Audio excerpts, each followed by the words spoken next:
Hey everyone, if you haven't been keeping up with the Diablo 4 announcements, today we're going to go through 9 of the new features or unexpected lack of features coming in Diablo 4, which are actually pretty surprising to me. Now, number 1, we have no item sets. This is one of the biggest surprises to me considering how large set items are in building a character and feeling a sense of completion and accomplishment, really in any Blizzard game where set items have existed. Although set items won't be in the game, it's only at launch, and Blizzard does plan to add them in the future. Still kind of shocking they won't be in at launch. When game director Joe Sheely was asked why set items would not be in the game at launch, he responded that Diablo 4 would omit set items at launch because it's a matter of getting them right. It's definitely a bit disappointing because sets are amazing if done well, because in both Diablo 2 and 3 there were sets that you could get at a low level and really enhance your gameplay a lot, whether it was the Angelic set in Diablo 2 for your melee character, or Cain set in Diablo 3 to level faster. Collecting set items and getting 2-piece bonuses is an amazing feeling, and it's too bad it won't be in the game at launch. And if you're enjoying this video so far, don't forget to hit that like button and subscribe for more Diablo 4 content. Alright, coming in at number 2, every item takes up the same amount of space in the inventory, even rings and amulets. Now, this is a departure from both Diablo 2 and Diablo 3. Most items in Diablo 3 took up 2 inventory spots except rings, gems, and amulets, but in Diablo 4, it looks like every single item takes up a single inventory space. This is actually how it is in World of Warcraft, where every single item, regardless of actual size, just takes up a single inventory space. Now, this is a big difference from Diablo 2, where you could feel the weight of an item by the amount of space it would take in Diablo 2, with items like large two-handed weapons taking up a lot of space, or chest armor, or even a one-handed sword could also take up a decent amount of space. So this is effectively eliminating playing Tetris in your inventory like we would in Diablo 2, arranging items so new items can fit in your inventory, and instead everything is just going to fit perfectly without any intervention needed by the player, whether you like it or not. All right, moving on to number 3, we have no Paladin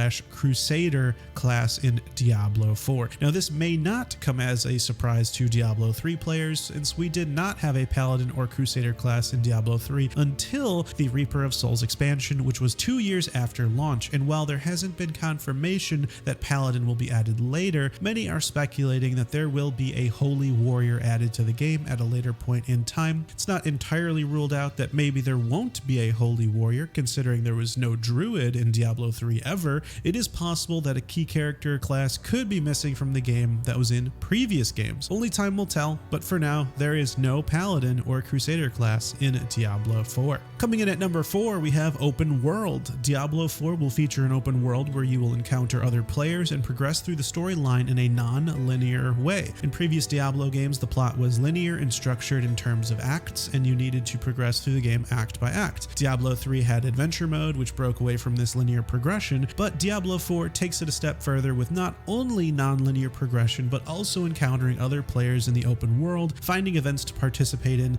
dungeons, and side quests. Moving on to number 5, we have world bosses. Now, world bosses are a new concept for Diablo, bosses that will randomly spawn in the open world and require many players to come together to defeat. When the boss spawns, you will be prompted to join the event. They're massive demons or monsters that are so large that the camera actually pans out just to see them entirely on your screen. Upon launch in June this year, there will be 3 world bosses in the game: Ashava, the Pestilent, which looks almost like a winged dragon, a treasure beast, which looks somewhat similar to the Siegebreaker beast in Diablo 3, and an unannounced 3rd world boss that is still unknown. These bosses have dropped legendary loot. For example, the world boss Ashava, the Pestilent, dropped a legendary amulet called Isidora's Overflowing Cameo. Keeping in mind, none of this is finalized. It could be a 100% drop off Ashava, or one of many items that drops off Ashava, and so the possibility that world bosses don't drop legendary items is possible too, and that this was just luck. We don't know for sure, but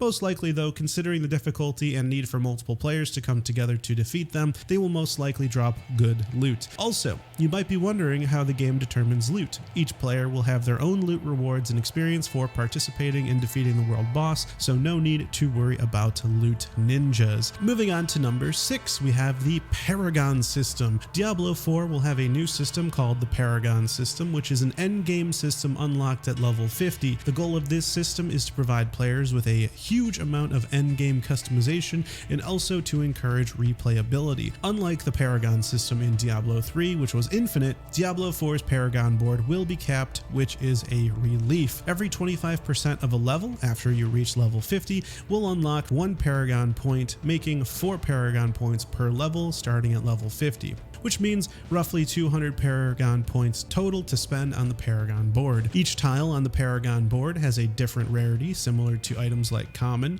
Magic, Rare, and Legendary, granting better bonuses depending on rarity. For example, Common tiles can grant +5 strength, whereas a Legendary tile might give you 30% more damage while you have at least 50% of your primary resource. Definitely going to be a huge new system in Diablo 4. Moving on to number 7, we have skill point and skill tree systems. Now, the skill point and skill tree system in Diablo 4 is much more robust than in the previous games, allowing you to upgrade skills rather than put more points into them like in Diablo 2, and different than getting all skill modifiers as you level and choosing one of them like in Diablo 3. Your choices are somewhat more limited, I've noticed. After playing the Druid, you can't go straight to summoning. You need to learn a basic skill first, and then you eventually unlock the next type of skills to choose from, eventually reaching the companion part of the skill tree, which unlocks summons like wolves, ravens, and vine creepers. Lots of familiar spells here for the Druid, which is lots of fun. Alright, moving on to number 8 is the Renown system. Each zone in Diablo 4 has 5 Renown tiers. Each tier rewards players with gold and experience, and players can get skill points, Paragon points, or even additional potion charges by increasing your Renown. It's easy to level up Renown because the world map easily identifies where the points of interest are and what actions will reward Renown. Skill points and Paragon points earned through the Renown system apply to all of your future characters, which means the starting experience for your alt characters will be much more fun and easy since you're able to get more skills in your skill tree much faster and sooner than your first character was able to if you go through the Renown system on your main character. So there's a little bit more incentive for players who like to build multiple characters to go ahead and do that Renown system on their main character. Very cool stuff. Moving on to number 9, we have the Codex of Power. Now, this is a major change to Diablo 4 from other games because it allows players to use legendary aspects and powers to improve their gear and customize their build. The Codex of Power allows players to collect and use legendary aspects on their gear to become more powerful. To obtain a legendary aspect, players need to delve into specific dungeons. Once obtained, the aspect can be imprinted onto a specific item slot which matches the obtained aspect. Very similar to Cain's cube if you ask me, but instead of having it as a passive bonus applied from the cube, it is captured from an item and placed onto another item. I like it because you have the bonus listed on your gear instead of on a cube that is in town that is empowering you, and so you can kind of see all your effects and bonuses all in your character sheet instead of on a separate tab. Now that's all for today. Don't forget to like and subscribe so you don't miss out on the next video. Take care.